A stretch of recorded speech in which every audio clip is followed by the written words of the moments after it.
सभी साथियों को नमस्कार। यूके स्टडी सर्कल की टीम की ओर से आप सभी को प्रकाश पर्व दीपावली की हार्दिक शुभकामनाएं और बहुत बहुत बधाइयाँ। साथियों, पिछले 3-4 दिन से हम आपको कुछ निजी व्यस्तता के कारण डेली करंट अफेयर्स उपलब्ध नहीं करा पा रहे थे, जिसका हमें खेद है। लेकिन अब कल से हम आपको नियमित रूप से पहले की तरह डेली करंट अफेयर्स उपलब्ध कराएंगे। और फ्रेंड्स, आज का जो ये वीडियो है ये आधारित है जो यूके स्टडी सर्कल की टीम की ओर से एक ऑनलाइन टेस्ट का आयोजन किया गया था 8 नवंबर को, पिछले संडे को। तो ये उस पर बेस्ड है। उस टेस्ट का रिजल्ट अभी तक डिस्क्लोज नहीं किया गया था और उसके आंसर्स पर भी कोई बात नहीं हुई थी। तो आज के वीडियो में हम बात करेंगे उस टेस्ट में पूछे गए 50 क्वेश्चंस के आंसर्स पर बात करेंगे और साथ ही रिजल्ट भी डिस्क्लोज करेंगे। तो चलिए शुरू करते हैं आज का वीडियो। टेस्ट में पहला क्वेश्चन था, भारत भूभाग में विश्व का कौन सा इकलौता क्षेत्र है जहां एशियाई जंगली गधा पाया जाता है? सही आंसर है ऑप्शन डी, कच्छ का रण। मैक्सिमम लोगों ने सही आंसर दिया था।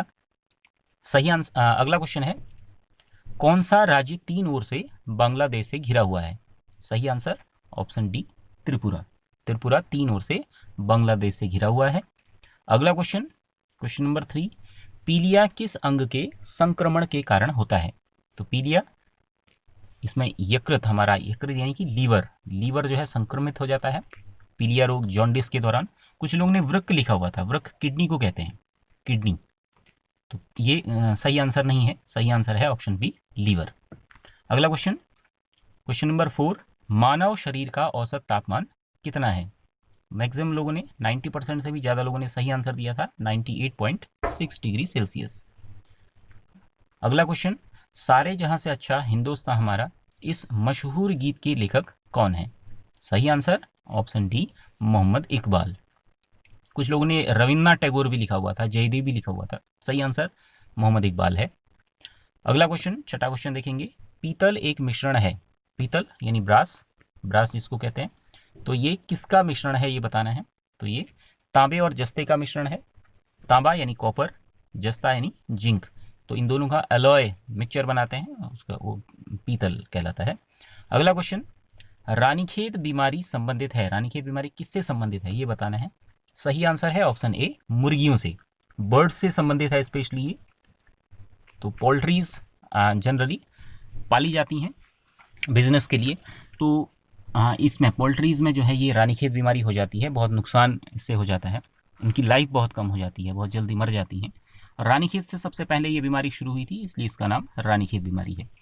अगला क्वेश्चन नंबर 8 है, भारतीय दंड संहिता के निर्माता कौन थे?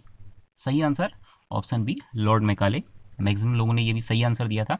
भारतीय दंड संहिता यानी IPC, Indian penal code, Lord Macaulay ने बनाई थी और आज तक यह है उसी को चलाया जा रहा है। हालांकि काफ़ी इसमें संशोधन किए गए हैं, लेकिन मूल रूप से अभी भी वही चल रहा है। अगला क्वेश्चन, बूंखाल मेला उत्तराखंड के किस जनपद में आयोजित होता है? तो बूंखाल मेला पौड़ी गढ़वाल में, ऑप्शन सी सही है। पौड़ी गढ़वाल के थलीसैंण ब्लॉक में मंदिर है, कालिका देवी माता का मंदिर है, बूंखाल मंदिर, वहाँ पर ये मेला आयोजित किया जाता है। पहले यहाँ पर पशु बलि भी होती थी, लेकिन अब बंद हो गया है वो। अगला क्वेश्चन, निम्नलिखित सिने कलाकारों में से कौन उत्तराखंड राज्य से हैं?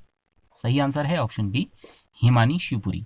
हिमानी शिवपुरी उत्तराखंड में देहरादून से है, 1960 में इनका वहाँ पर जन्म हुआ था और काफ़ी फिल्मों में और सीरियल्स में आपने देखा होगा इन्हें, काफ़ी चर्चित हैं, प्रसिद्ध हैं। अगला क्वेश्चन, प्रसिद्ध मीनाक्षी मंदिर स्थित है? तो मीनाक्षी मंदिर ऑप्शन डी, मदुरई में है। मदुरई तमिलनाडु में, तमिलनाडु के मदुरई में है।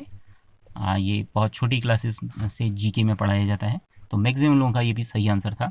अगला क्वेश्चन, 12वां क्वेश्चन था, उत्तराखंड राज्य का क्षेत्रफल के अनुसार देश में कौन सा स्थान है? यहाँ पर ये सेंसस 2011 गलत आ गया है, ये नहीं आएगा। तो क्षेत्रफल के अनुसार कौन सा स्थान है ये बताना है। इसमें मेरे ख्याल से मैक्सिमम लोगों को कन्फ्यूज़न है शायद, क्योंकि बहुत कम लोगों का सही आंसर था ये। सही आंसर इसका है ऑप्शन बी, 20वां स्थान। ओवरऑल अगर हम बात करें, यानी राज्यों और केंद्र शासित प्रदेशों को मिलाकर जो उत्तराखंड राज्य का स्थान है वो है 20वां, और केवल राज्यों की बात हम करें तो केवल राज्यों में इसका स्थान है 18वां। तो यहाँ पर ये कन्फ्यूज़न को थोड़ा दूर करते हुए चलें, उत्तराखंड राज्य का पहले जो देश में स्थान था 18वां था। बाद में जब तेलंगाना राज्य का गठन हुआ तो उत्तराखंड राज्य का स्थान हो गया 19वां। तो ये अधिकतर किताबों में 19वां ही दिया हुआ है, क्योंकि पहले की छपी हुई किताबें हैं। बाद में 2019 में जब जम्मू कश्मीर राज्य से धारा 370 हटाई गई और जम्मू कश्मीर राज्य को 2 केंद्र शासित प्रदेशों में बांट दिया गया, तो अब एक राज्य कम हो गया, तो उत्तराखंड का फिर से स्थान हो गया 18वां। लेकिन जम्मू कश्मीर और लद्दाख दोनों का ही क्षेत्रफल उत्तराखंड से ज़्यादा है, इसलिए ओवरऑल अगर हम बात करें तो ओवरऑल इसका जो स्थान हो जाता है वो होता है 20वां। अगले क्वेश्चन की तरफ बढ़ते हैं। 13वां क्वेश्चन, उत्तराखंड मुक्त विश्वविद्यालय कहाँ स्थित है? सही आंसर ऑप्शन ए हल्द्वानी। लगभग 90% से भी ज़्यादा लोगों ने सही आंसर दिया था। अगला क्वेश्चन है, उत्तराखंड का अंतिम राजा किसे माना जाता है? सही answer option D Manvendra Shah. कुछ लोगों ने प्रद्युम्न शाह भी लिखा हुआ था, जो कि गलत है। अगला क्वेश्चन, हाल ही में प्रधानमंत्री मोदी ने किस राज्य में गंगा संग्रहालय का लोकार्पण किया? सही आंसर है ऑप्शन बी उत्तराखंड। यहाँ से ये करंट अफेयर्स के क्वेश्चन हैं, ये हमारे यूके स्टडी सर्कल के जो वीडियोज़ हैं उन्हीं में से बेस्ड ये क्वेश्चन हैं। तो सही आंसर है उत्तराखंड। उत्तराखंड में गंगा संग्रहालय का हाल ही में उद्घाटन किया था प्रधानमंत्री जी ने। अगला क्वेश्चन, आर्यभट्ट प्रेक्षण विज्ञान शोध संस्थान एरीज, इसकी नैनीताल में कब इसको स्थानांतरित किया गया था? तो एरीज को नैनीताल में स्थानांतरित किया गया था 1955 में। ऑप्शन डी इसका सही आंसर है। 1954 में इसकी स्थापना हुई थी और 1955 में इसको नैनीताल में स्थानांतरित कर दिया गया था। वाराणसी में स्थापना हुई थी। अगला क्वेश्चन, 17वां क्वेश्चन, खबरों में रहे लिब्राहन आयोग का संबंध किससे है? सही आंसर है ऑप्शन बी अयोध्या मामले से। तो ये भी मैक्सिमम लोगों ने सही आंसर दिया था। नेक्स्ट क्वेश्चन, कोटी कनासर क्षेत्र उत्तराखंड में कहाँ है? सही आंसर ऑप्शन डी चकराता। ये भी मैक्सिमम लोगों का सही आंसर था। नेक्स्ट क्वेश्चन, उत्तराखंड में किस स्थान पर लगभग 125 साल बाद फ्लाइंग मोट नामक कीट की पहचान की गई है?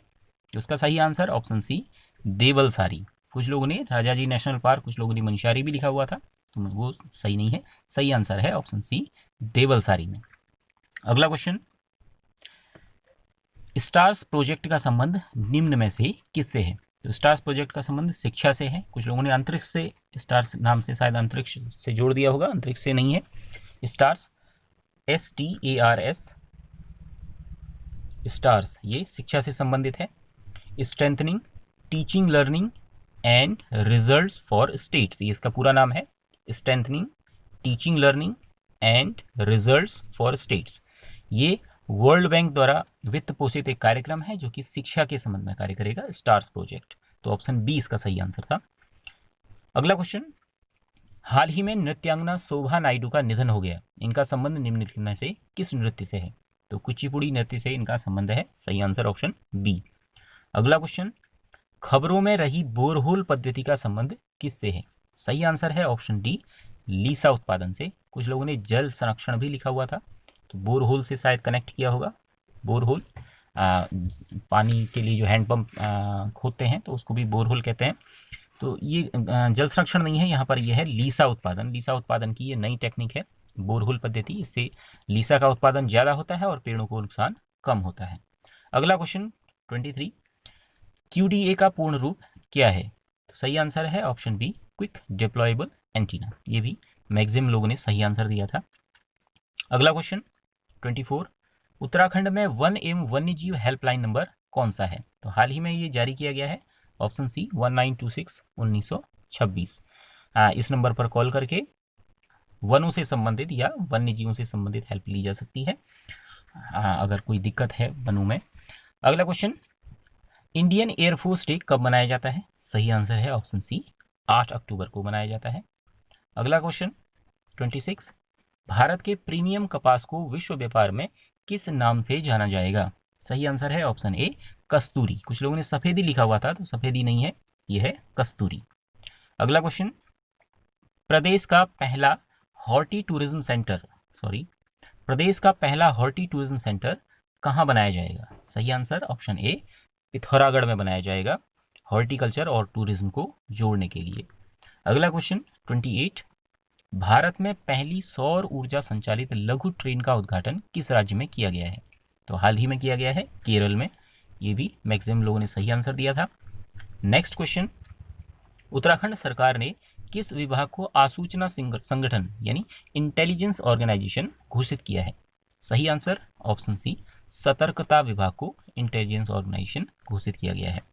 नेक्स्ट क्वेश्चन, मल्ला महल किस जिले में स्थित है? सही आंसर है ऑप्शन बी, अल्मोड़ा। ये सभी लोगों ने सही आंसर दिया था, केवल एक आंसर गलत था। तो अल्मोड़ा में मल्ला महल स्थित है। नेक्स्ट क्वेश्चन, अब ये सामान्य हिंदी से संबंधित क्वेश्चन हैं। पहला है, कवि का स्त्रीलिंग शब्द क्या है? तो कवि का स्त्रीलिंग कवयित्री, कवयित्री ये सही आंसर है। मैक्सिमम लोगों ने ये कवयित्री लिखा हुआ था, ये गलत है।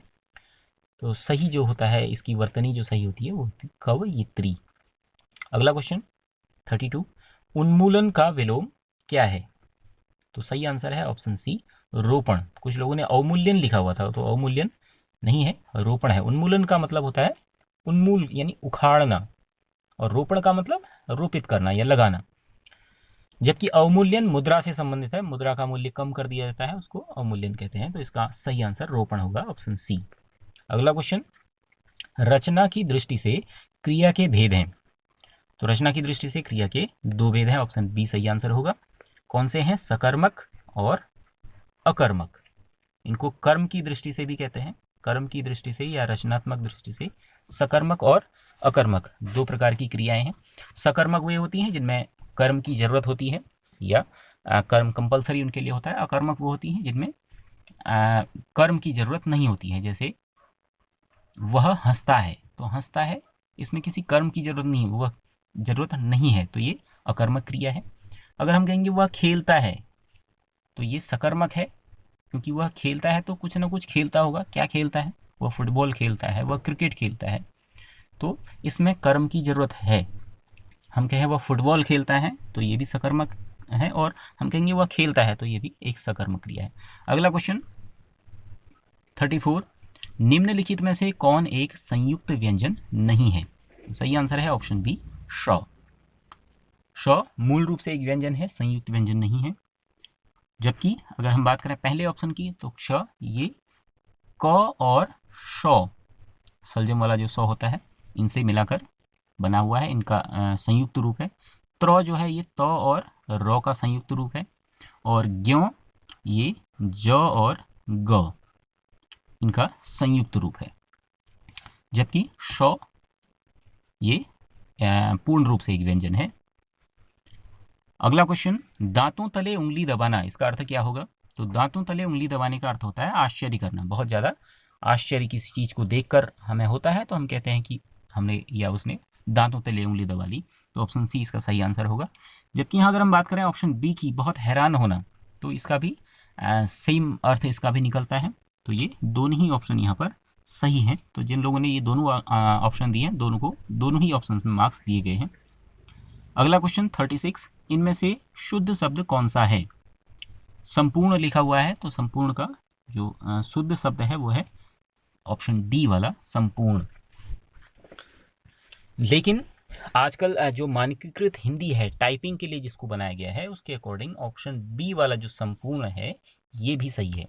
यानी ये जो आधा म है या पंचमाक्षर जो होते हैं, पंचमाक्षर के स्थान पर बिंदी का भी प्रयोग किया जा सकता है, तो इसको भी सही माना जाता है। तो ऑप्शन डी और ऑप्शन बी दोनों यहाँ पर सही हैं। इस पर थोड़ी सी बात कर लें। पंचमाक्षर आपको मालूम है, जैसे क ख ग घ अंग, पांचवा जो अक्षर है च छ ज झ य, ट ठ ड ढ ण, त थ द ध न, प फ ब भ म, ये जो है पंचमाक्षर आए। तो अगर किसी वर्ण से पहले इसका प्रयोग होता है, तो वहाँ पर हम क्या कर सकते हैं? बिंदी लगा सकते हैं। जबकि मूल रूप से क्या होता था कि उसी वर्ण को यानी पंचमाक्षर को आधा अक्षर उसका लिखा जाता था। जैसे ये संपूर्ण में लिखा हुआ है, अगर हम देखें तो यहाँ पर संपूर्ण प यहाँ पर लिखा हुआ है, तो प से पहले अगर हम प की बात करें, प फ व भ म, तो उसका पंचमाक्षर म है, इसलिए आधा म यहाँ पर आया। लेकिन टाइपिंग के लिए जो मानकीकृत हिंदी बनाएगी, उसके लिए ये इसके स्थान पर बिंदी का भी प्रयोग कर सकते हैं। लेकिन अगर उसका पंचमाक्षर नहीं आता है, तो फिर बिंदी का प्रयोग नहीं कर सकते हैं, तब वहाँ पर उसको गलत माना जाएगा। यानी कि यहाँ पर अगर म की जगह अगर न होता और यहाँ पर प ही होता, तो उस केस में यूज बिंदी का प्रयोग नहीं होता, वो गलत माना जाता। अगला क्वेश्चन क्वेश्चन नंबर 37, रामचरितमानस किस भाषा में लिखा गया है? सही आंसर है ऑप्शन सी, अवधी भाषा में। अगला क्वेश्चन, देवनागरी लिपि किस भाषा की लिपि है? तो ये ऑप्शन डी, हिंदी भाषा की लिपि है। इसमें भी कुछ लोगों ने गलत आंसर लिखे हुए थे, तो ये थोड़ा कंफ्यूजिंग जैसा है। कंफ्यूजिंग जैसा नहीं है, मतलब शॉकिंग जैसा है कि कैसे ये तो सबको आना चाहिए कि देवनागरी हिंदी की भाषा की लिपि है।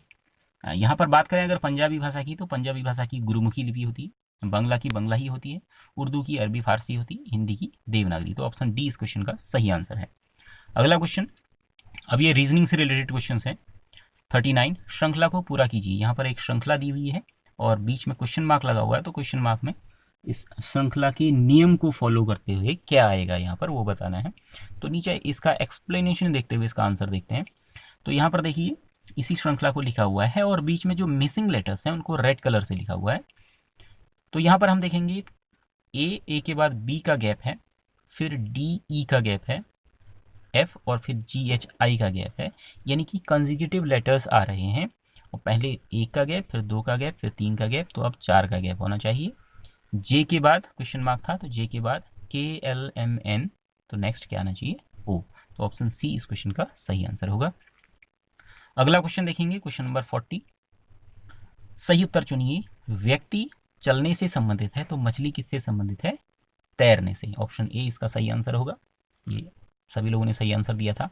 अगला क्वेश्चन, 4569 का औसत कितना होगा? तो औसत आपने बहुत छोटी मेरे ख्याल से फोर्थ या फिफ्थ से सीख लिया होगा औसत निकालना।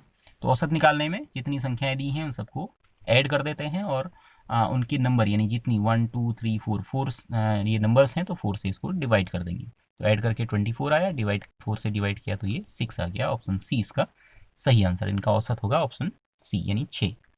अगला क्वेश्चन 42, यदि एस एन का भाई है, एन की बहन एम है, पी का भाई जे है और एस की पुत्री पी है, तो जे का अंकल कौन होगा? तो इसको हम नीचे एक्सप्लेनेशन में अच्छे से देखते हैं। तो यहाँ लिखा है एस एन का भाई है, एस एन का भाई है, तो एस मेल हो गया। यहाँ ब्रैकेट में जो एम लिखा है इसका मतलब मेल है। यहाँ से हमें क्लियर हो गया कि एस मेल है और एन का भाई है। आगे लिखा है एन की बहन एम है, एम बहन है तो ये फीमेल हो गई, ये हमारे लिए कंफर्म हो गया। एन का अभी हमें पता नहीं है कि ये मेल है या फीमेल है। आगे लिखा है पी का भाई जे है और एस की पुत्री पी है। एस की पुत्री पी है तो एस की पुत्री हो गई पी और पी फीमेल हो गई, ये कंफर्म हो गया। आगे लिखा था पी का भाई जे है तो पी का भाई जे है तो जे मेल हो गया, ये भी कंफर्म हो गया। तो अब हमें क्या जानकारी हमारे पास हो गई कि पी और जे दोनों भाई बहन हैं, पी बहन है जे भाई है। एस एन और एम ये तीनों भी भाई बहन हैं, एस भाई है, एम बहन है, एन का हमें पता नहीं कि भाई है या बहन है। अभी क्वेश्चन पूछा कि जे का अंकल कौन है, तो जे का अंकल हम देखेंगे जे, पी और जे दोनों भाई बहन थे तो जे के पिता तो हैं एस, और एस की बहन एम है तो एम तो इनकी बुआ हो गई। तो बचता है आंसर केवल एन।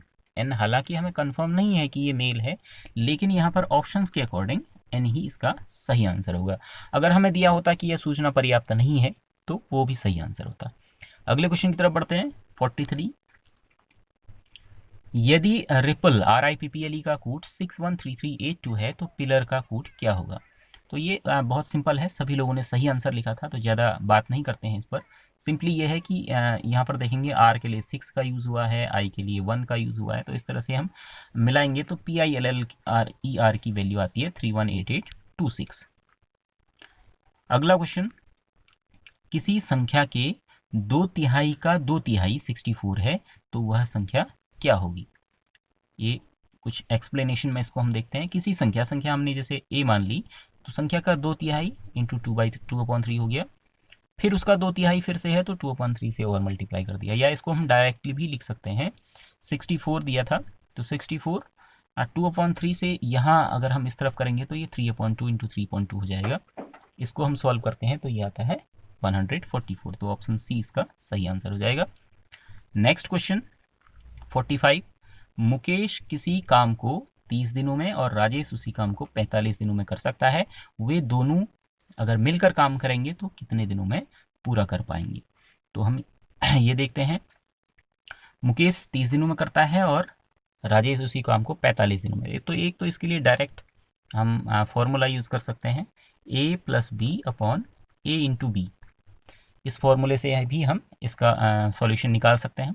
तो a प्लस बी यानी 30 प्लस 45 करते हैं तो 75, a इंटू बी यानी 30 इंटू 45 करते हैं तो 1350। इसको सॉल्व करेंगे तो ये आएगा 1/18। या फिर हम इसको इस तरह से भी कर सकते हैं, इनका 1 डेज वर्क निकालेंगे।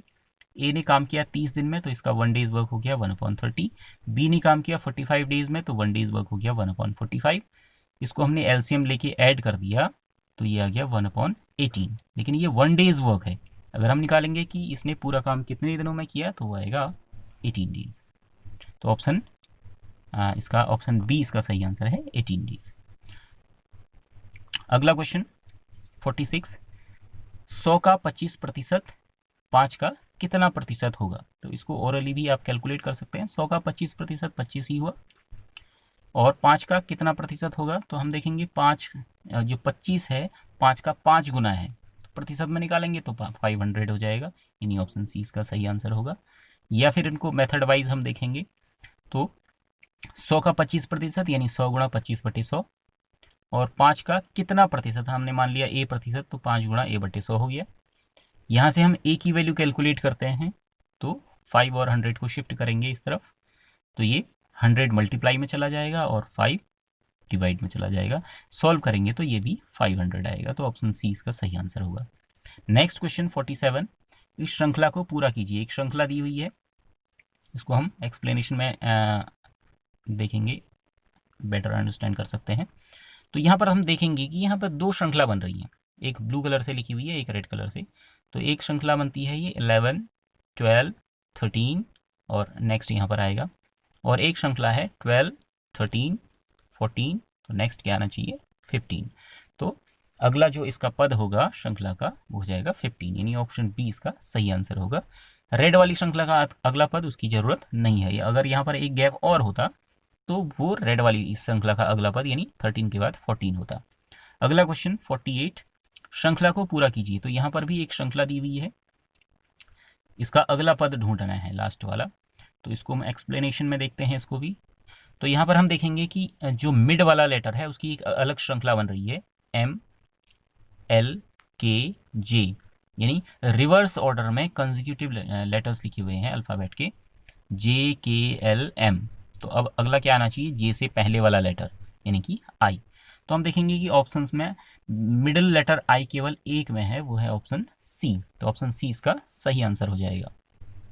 अगला क्वेश्चन 49, तो यहाँ पर भी एक श्रृंखला दी हुई है और इसका मिडिल में एक जो टर्म है वो मिसिंग है, उसको हमने फाइंड करना है। तो यहाँ एक्सप्लेनेशन में हम देखेंगे तो इसमें भी 2 सीरीज़ बन रही हैं। इसका जो फर्स्ट लेटर है S, T, U और लास्ट में W लिखा हुआ है, तो हम देखेंगे ये कंसेक्यूटिव लेटर्स हैं, S, T, U, V, W, यानी यहाँ पर V आना चाहिए। और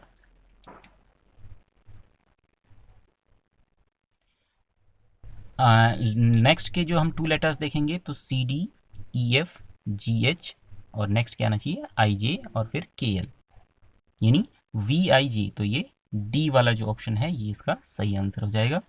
और लास्ट क्वेश्चन है 50,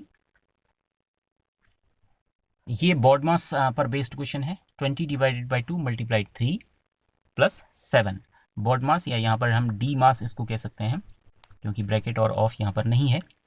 तो हम देखेंगे सबसे पहले डिवीज़न होता है तो 20 डिवाइडेड बाई 2 10 आ गया, फिर उसके बाद मल्टीप्लाई होता है तो 10 मल्टीप्लाइड बाई 3 ये 30 आ गया, और प्लस 7 है तो 37 हो गया, यानी ऑप्शन सी इसका सही आंसर होगा।